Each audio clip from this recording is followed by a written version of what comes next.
Hi friends, welcome to நான் விரும்பும் சமையல். இன்னைக்கு நம்ம மஞ்சள் பூசணிக்காய் வச்சு சூப்பரான ஒரு சாம்பார் ரெடி பண்ணலாமா. அந்த சாம்பார் வந்து இட்லி, தோசை, ரைஸு, சப்பாத்தி இது எல்லாத்துக்குமே ரொம்ப டேஸ்ட்டாக இருக்கும். இது எப்படி பண்ணலான்னு பார்க்கலாம். ஃபர்ஸ்ட் டைம் நம்ம சேனலை பார்க்குறவங்க சப்ஸ்கிரைப் பண்ணுங்கள், லைக் பண்ணுங்கள், ஷேர் பண்ணுங்கள். இப்போ நான் ஒரு பாத்திரத்தில் மசூர் டால் எடுத்துருக்கிறேன். ஒரு 3/4 கப் அளவு நான் எடுத்துருக்கிறேன் சிவப்பு பருப்பு. இதப்போ தண்ணி விட்டு நம்ம சுத்தமாக கழுவி எடுத்துடலாம்.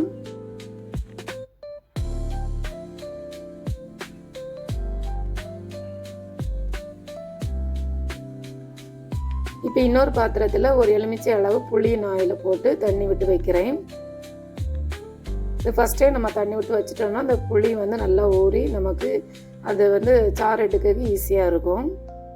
இந்த புளி முங்குற அளவுக்கு தண்ணி விட்டு வச்சுருக்கிறேன். அப்புறமா வந்து ஸ்டவ்வில் சாம்பார் வைக்கக்கூடிய பாத்திரத்தில் ஒரு 3 கப் அளவு தண்ணி விட்டுருக்கேன். அது கூட நம்ம கழுவி வச்ச பருப்பு அதில் ஆட் பண்ணலாம். ஒரு 1/2 டீஸ்பூன் அளவு வெந்தயம் இதில் ஆட் பண்ணுறேன். அடுத்து 1/2 டீஸ்பூன் அளவு ஜீரகம் ஆட் பண்ணுறேன். அப்புறமா ஒரு 7-8 வெள்ளை பூண்டு இதில் ஆட் பண்ணுறேன். அப்புறமா சின்ன வெங்காயம் ஒரு 15 சின்ன வெங்காயம் பொடியாக கட் பண்ணி இதில் ஆட் பண்ணுறேன். இப்போ இதெல்லாம் நல்லா கலந்து விடுங்க.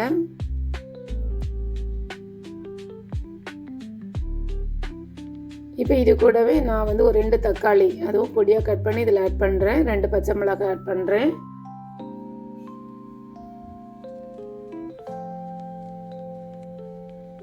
இப்போ இதெல்லாம் நல்லா வேகட்டும். பருப்பு வந்து ஒரு பாதி பதம் வரைக்கும் நம்ம வேகணும். அதுக்கப்புறம் தான் நம்ம மஞ்சள் பூசணிக்காய் நம்ம இதில் ஆட் பண்ணுறோம். மஞ்சள் பூசணிக்காய் இந்த மாதிரி கட் பண்ணி இதில் ஆட் பண்ணுங்கள். மஞ்சள் பூசணிக்காய் வந்து நமக்கு சீக்கிரமாக நமக்கு வெந்து வந்துடும். அதனால் பருப்பு வெந்த பிறகு தான் நம்ம மஞ்சள் பூசணிக்காய் இதில் ஆட் பண்ணணும். இப்போ இதெல்லாம் நல்லா கலந்து விடுங்க.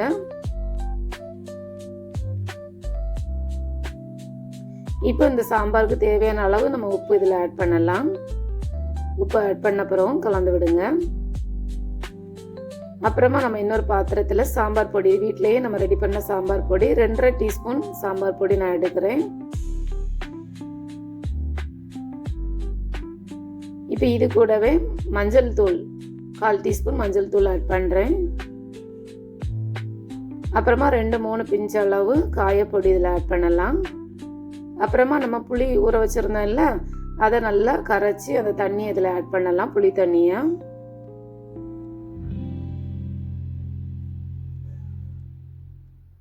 அப்புறமா ஒரு ஸ்பூன் வச்சு எந்த கட்டியும் இல்லாமல் நல்லா அதை கலந்து விடலாம். பாருங்க, இந்த மாதிரி நம்ம கலந்து எடுத்துக்கிடணும். இப்போ வந்து நமக்கு மஞ்சள் பூசணிக்காவும் அந்த பருப்போடு சேர்ந்து நல்லா வெந்து வந்துட்டு, இப்போ இந்த டைமில் நம்ம கரைச்சி வச்சிருக்கிற சாம்பார் பொடி, புளி தண்ணி எல்லாமே நம்ம இதில் விட்டு நல்லா கலந்து விடலாம்.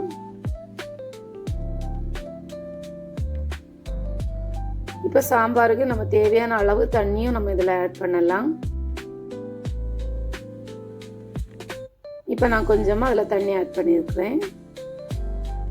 இந்த டைமில் உப்பு செக் பண்ணி பார்த்துடுங்க. உப்பு தேவைப்பட்டால் கொஞ்சம் கூட உப்பு ஆட் பண்ணிவிடலாம்.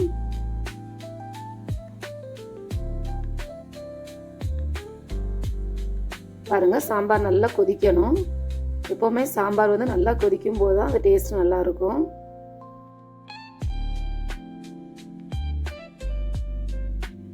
இந்த லாஸ்ட் டைமில் நம்ம வந்து கொத்தமல்லி இலையை அது மேலே தூவி நம்ம ஸ்டவ்வை ஆஃப் பண்ணிடலாம்.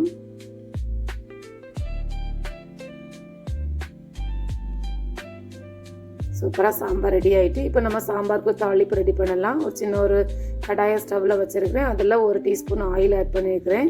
1/2 டீஸ்பூன் கடுகு, ஒரு 1/4 டீஸ்பூன் வெந்தயம் இதில் ஆட் பண்ணுங்கள். அப்புறமா 2 காஞ்ச மிளகாய் அதை இந்த மாதிரி உடைச்சி அதில் ஆட் பண்ணியிருக்கிறேன்.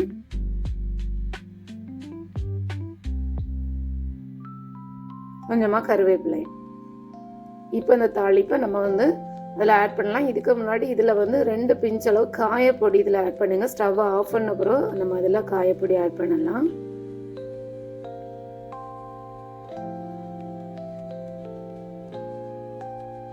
இப்போ இதை எடுத்து நம்ம சாம்பாரில் விட்டுடலாம்.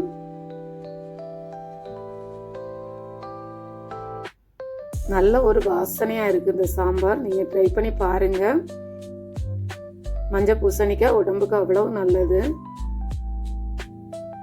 இப்போ நான் சாம்பாரை இன்னொரு பவுலில் ட்ரான்ஸ்ஃபர் பண்ணுறேன் பாருங்கள்.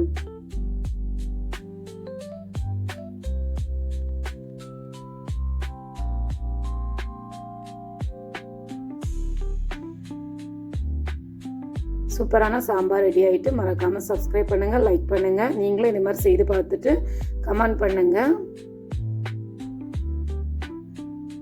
தேங்க்யூ.